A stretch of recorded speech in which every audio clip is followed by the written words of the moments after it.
આમાં શું છે સાહેબ? મને ઘણા પૂછે કે આ જય જય શ્રી રાધે આમ કરીને હાથ શું કામ ઉપર ઊંચા કરો, હરે કૃષ્ણ શું કામ? આમાં જુઓ, આજુબાજુ ક્યાંય હાથ નાખવા જેવું નથી. આ બાજુ નાખીએ તો એ મરડી નાખે, આ બાજુ નાખીએ તો એ મરડી નાખે. પાછળ લઈ જાઓ. એક જગ્યાએ સત્યનારાયણની કથા હતી અને એક ભાઈને પ્રસાદનો એટલો પેલું સ્વાભાવિક હોય, પ્રસાદનો તો બધાને પેલું હોય. એટલે એણે શું કર્યું કે પ્રસાદ વેચાતો હતો એટલે પેલો જમણા હાથે આમ રાખ્યો અને પ્રસાદ આપ્યો. એટલે પેલા પ્રસાદ આપ્યો, પછી બધાને વેચાતો હતો એની પાછો આમ ફરી અને પાછો આવી ગયો અને જમણા હાથમાં પ્રસાદ લીધો હતો એ એણે પાછળ લઈ ગયો હાથ અને ડાબો હાથ આગળ કર્યો. બન્યું શું? ડાબો હાથ આગળ કર્યો ત્યાં પ્રસાદ જે વેચાતો હોય એ ખૂટી ગયો હતો અને પાછળથી કૂતરું લઈને જતું રહ્યું હતું સાહેબ. એટલા માટે આડાવડા ક્યાંય હાથ કરવા જેવા નથી સાહેબ. આમ કરો તો એ પકડે, આમ કરો તો હામાં પકડીએ તો કોઈ ખેંચીને પછાડે. એક જ ઉપાય રહ્યો છે જગતને હાથ ઊંચા કરવો. હે મારા નામ, હે હરિ, ત્યાં કોઈ રોક ટોક નથી. એટલા માટે સવો બાપો કાય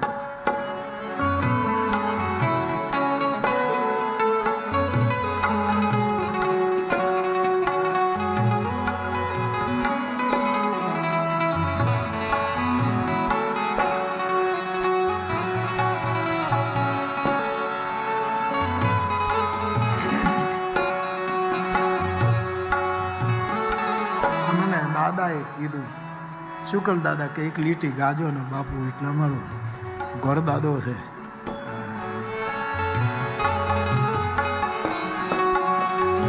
વિનાશી પદ સદા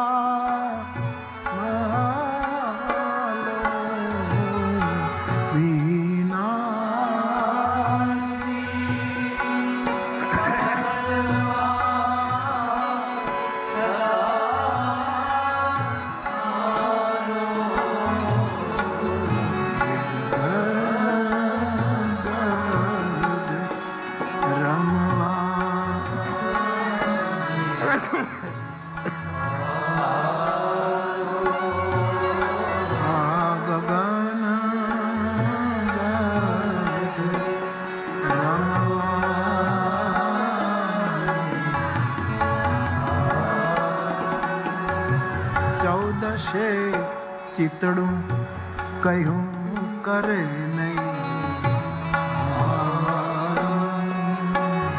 14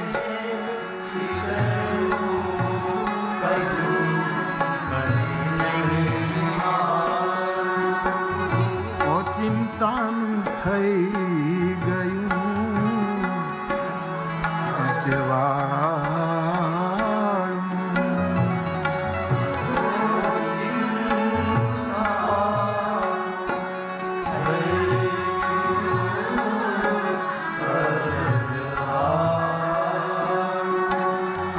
સદગુરુએ તોડ્યું વજરનું તાળ.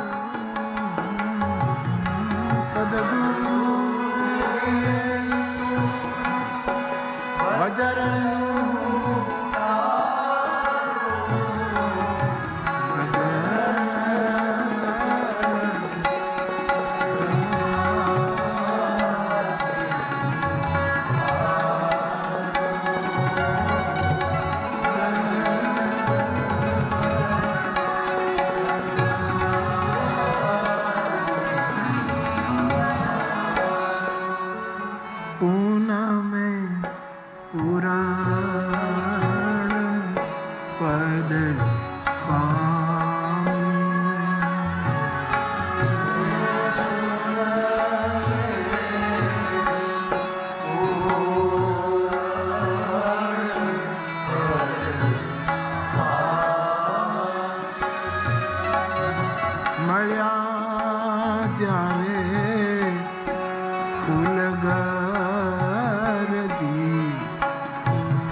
બાપ કથામાં પ્રવેશ કરીએ.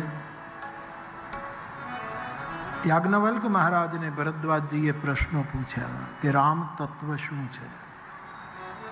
પ્રસન્નતા વ્યક્ત કરી અને કહ્યું કે હું તમને રામકથા જરૂર સંભળાવું, પણ પહેલા તમારે શિવ કથા સાંભળવી પડશે. આ કેટલો મોટો સમન્વય છે. પ્રસંગ રામાયણનો, જિજ્ઞાસા રામકથાની જ થઈ છે, મહિમા પણ રામકથાનો જ 2 પંક્તિમાં ગવાયો, અને છતાંય કથાનો આરંભ શિવ ચરિત્રથી થાય. આ મોટામાં મોટો સમન્વય, કોઈ ભેદ નહીં. ઘણી વખત વ્યાસપીઠથી કહેવાયું છે રામચરિત માનસમાં પંચામૃત છે, 5 ચરિત્રો છે. એક તો રામચરિત્ર જે કથાનું મૂળ કેન્દ્ર છે, અને સીતા ચરિત્ર અંદર ઓતપ્રોત છે, એટલે રામચરિત્રમાં સીતા ચરિત્ર આવી ગયું.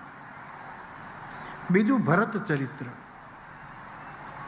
એક બહુ જ મોટો ભાગ લઈને રામાયણમાં બેઠો છે ભરત ચરિત્ર.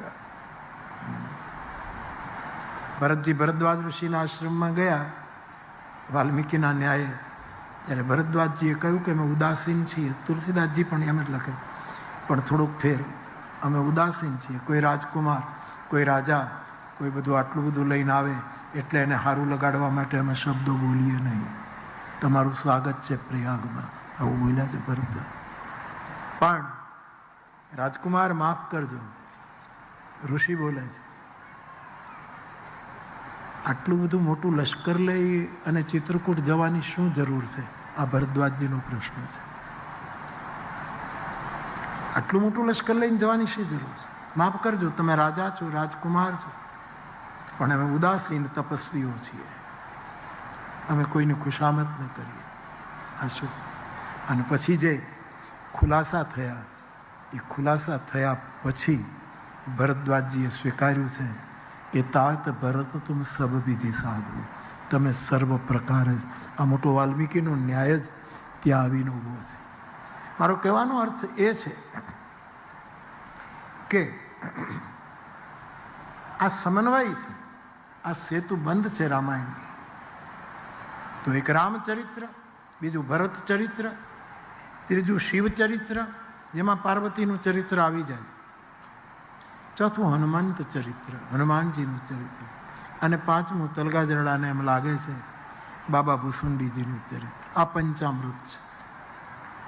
તો તુલસીદાસજીએ રામચરિતનો આરંભ કર્યો, અને યાજ્ઞવલ્ક હવે ભરત શિવ ચરિત્રનો આરંભ કરતા લખે છે કે હે મહારાજ, એકવાર ત્રેતાયુગમાં ભગવાન શંભુ, શિવજીનો આ સંકલ્પ છે, કથા રચવી એ પણ સંકલ્પ, અને કોઈ જગ્યાએ કથા થતી હોય તો સાંભળવા જવું એ પણ સંકલ્પ. કથા કહેવી એ પણ આપણો સંકલ્પ. અમે જેટલા કથાઓ જગત, એ બધાનો એક સંકલ્પ છે ને, અમારે ભગવાનની કથા ગાવી છે, બસ ત્યાં સુધી ગવાય તો. પણ સાથોસાથ એ સંકલ્પ પણ કથાકારોએ રાખવાનો કે અમારે સાંભળવી પણ છે. કોઈ પણ બોલતું હોય અમારે એનું શ્રવણ પણ કરવું. મારો પોતાનો અનુભવ છે કે વક્તા પ્રસિદ્ધ હોય કે અપ્રસિદ્ધ હોય, કોઈ વક્તા નાનો મોટો હોતો જ નથી. વક્તા બધા મહાન છે. કોકને પ્રસિદ્ધિ મળી, કોકને ન મળી, આટલો જ ફરક હોય. કોકને ત્યાં વધારે માણસો સાંભળે, કોકને ઓછા, બાકી કોઈ ફરક નહીં. પણ નાનામાં નાના માણસને પણ તમે સાંભળો તો તમને કંઈક નવું મળે ને મળે. આ મારો પોતાનો અનુભવ. કંઈક તો આપણે ન જાણતા હોઈએ એટલે સાંભળવું એ પણ એક સંકલ્પ છે. શિવજીને સંકલ્પ થયો કે હું કથા સાંભળવા માટે કુંભજ ઋષિના આશ્રમમાં જાઉં. આજે કુંભજ અને કાગભૂસુંડી 2 જગ્યાએ શંકર ગયા છે કથા. એનો સંકલ્પ એક કુંભજને ત્યાં, એટલે કે અગસ્ત્ય મુનિને ત્યાં, અને કાગભૂસુંડીજીને ત્યાં પણ એ કથા સાંભળવા નીલગિરી પર્વત પર. તો કથા શ્રવણ કરવાનો પણ એક સંકલ્પ હોય. ઘણી વખત આપણને એમ લાગે કે અમારે શું શ્રવણ કરવાનું, ત્યારે ચૂકી જવાય છે. કંઈક નવું મળે છે. તો ત્રેતાયુગની અંદર શિવ સતીને લઈને કુંભજ ઋષિના આશ્રમમાં કથા સાંભળવા જાય. આ પ્રસંગ યાજ્ઞવલ્કએ ભરદ્વાજજીની સામે ચોપાઈઓમાં રજૂ કર્યો. થોડીક વાતો માંડ માંડ.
પ્રયાગની કર્મપીઠ ઉપર બેસીને પરમ વિવેકી યાજ્ઞવલ્ક પરમ પ્રપન્ન ભરદ્વાજજીને રામકથામાં શિવચરિત્રથી આરંભ કરે છે કે હે મહારાજ, એકવાર ત્રેતાયુગમાં શિવ કુંભજ ઋષિના આશ્રમમાં ગયા. સાથે દક્ષ કન્યા સતી, શિવજીના પત્ની, એને લઈને ગયા છે. કુંભજ ઋષિના આશ્રમમાં આવ્યા.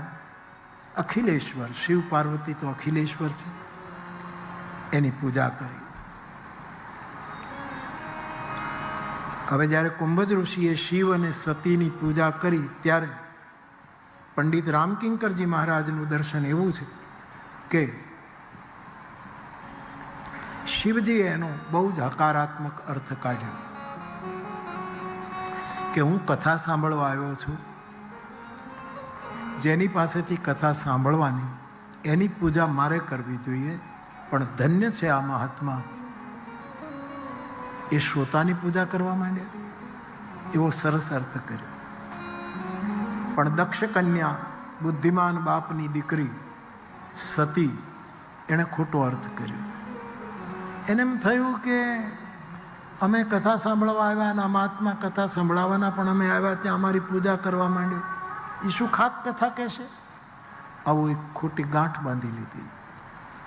પંડિત રામકિંકરજી મહારાજ એમ કહે છે કે આપણી કોઈ પૂજા કરે ત્યારે એને આપણી લાયકાત ન સમજવી, પૂજા કરનારની ઉદારતા સમજવી, એની ઉદારતા. આપણે એમ માની લઈએ છીએ કે આપણી લાયકાત એટલે આપણને બધાને પગે લાગે. પાંડુરંગ દાદા એક દ્રષ્ટાંત આપતા કે સૂફીવાદમાં કોઈ જગ્યાએ એક દેવળ બનતું હતું અને એમાં મૂર્તિની પ્રતિષ્ઠા કરવાની હતી. હવે ત્યાં તો સૂફીઓના મુલકમાં તો ગધેડાનો જ ઉપયોગ થાય, વધારે પડતા ગધેડા જેમાં વપરાય.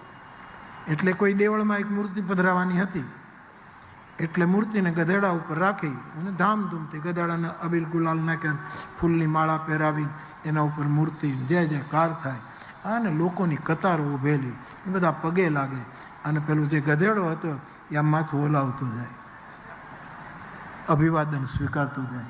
એને એ ખબર નથી કે આ પગે લાગવાનું મૂર્તિને છે, મને નથી. પણ જેમ સત્ય 3 પ્રકારનો હોય, એમાં જે પ્રાતિભાષિક જે સત્ય છે ને એ એને થયું, આભાસ થયો, આપણને બધા પગે, એટલે બિચારો ગધેડો આમથી આમ આમથી આમ કરે અને બધા પગે લાગે. એ જ્યાં દેવળ આવ્યું, મૂર્તિ ત્યાંથી ઉતારી લીધી અને જેનો ગધેડો ભાડે રાખ્યું હતું એને પૈસા આપી અને 2 લાકડીના દંડા માર્યા, ગધાડાને કાઢી મૂક્યું. આમ સન્માન આપણી રહેલી અંદરની સત્વનું હોય છે, માણસનું કોઈ સન્માન નથી. પણ આપણને એવી ભ્રાંતિ થાય છે કે આ બધા આપણને પગે લાગે. હું હંમેશા કહું કે હું એકલો પાલીતાણામાં આવું કોઈને કીધા વગર, મને કોણ બોલાવે? કોણ બોલાવે? કોઈ ન બોલાવે. આજે બધા બોલાવે છે, રામાયણ લઈને આવ્યું એટલા માટે. આ મારે ભૂલવું ન જોઈએ. આ બધું સન્માન રામાયણનું, પણ આપણે ભૂલી જઈએ છીએ. તો સતીએ ખોટો અર્થ કર્યો કે અમારી પૂજા કરે આ કુંભજ ઋષિ, એની પાસેથી શું કથા સાંભળવાની? પરિણામ એ આવ્યું કે શિવજીએ પ્રાર્થના કરી કે અમને રામકથા સંભળાવો, ને તુલસીદાસજીએ લખી નાખ્યું રામ કથા મુનિવર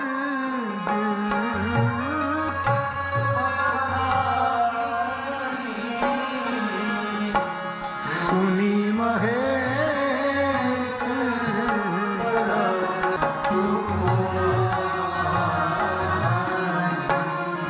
કુંભજ ઋષિએ વ્યાસપીઠ ઉપર બેસી અને શિવ અને સતીને રામકથા સંભળાવી. શિવજીએ બહુ જ સુખ સાથે રામકથાનું શ્રવણ કર્યું. પણ સતીનું નામ અહીંયા શ્રોતામાંથી બેઠા જરૂર, પણ શ્રોતા તરીકે નામ નથી. કારણ કે બેઠા, એને સાંભળ્યું નહીં, એને કોઈ રસ ન મળ્યો, બેઠા ખાલી. દૂધપાકમાં કડછી 1 કલાક ફર્યા કરે ને, દૂધપાકનો કંઈ સ્વાદ ન આવે એને, નહીતર એ ઘૂમતી જ હોય કડછો દૂધપાકમાં. દૂધપાક અને દૂધપાકના 2 વાટકા આપણે પીએ તો ઓડકાર આવે, કડછીને કાંઈ ન મળે. એમ ઘણા લોકો કથા કડછીની જેમ બેઠા જ હોય છે, એને કાંઈ રસ નહીં. આટલો દૂધપાક ઘૂંટાતો હોય સાહેબ.